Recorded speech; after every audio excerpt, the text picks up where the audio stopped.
И тогаш препозна во тоа едно мало девојче дека може нешто многу повеќе да се крие од тоа само мало, дека може нешто и големо тука да се крие. И тоа беше еден процес каде што се посади тоа едно семе на љубов кон уметноста, кој што се развиваше и растеше.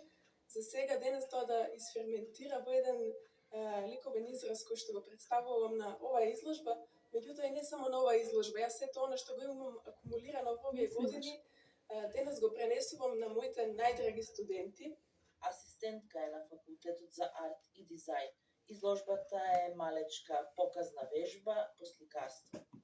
Сето она што јас им го пренесувам преку зборови, преку демонстрации, покажување на вежби, сето она што ние го правиме таму и со зборови, но и практично, сакам за на крај да им го покажам на дело.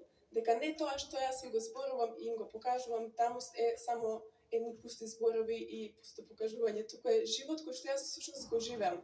Така да имав таа чест да дојдат моите студенти за прв пат, мои студенти на моја самостојна изложба и да видат како тоа јас ја живеам уметноста, ја размислувам и ги пренесувам сите тие работи што ги имам на хартија, на носач.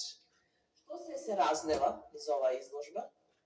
Се разлеваат многу нешта, се разлева првен емоцијата. Јас велам дека бојата е емоција. А овдека е таа емоција разлеана во многу теми, како што спомнав, и на повеќе начини.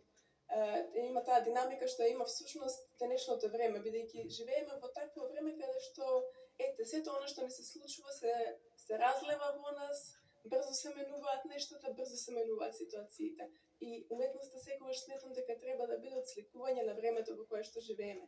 Така да ова разлевање и овие емоции се всушност времето што јас го живеам, односно сите ние современици. Изложбата Потрагите на разлевањето е во корак.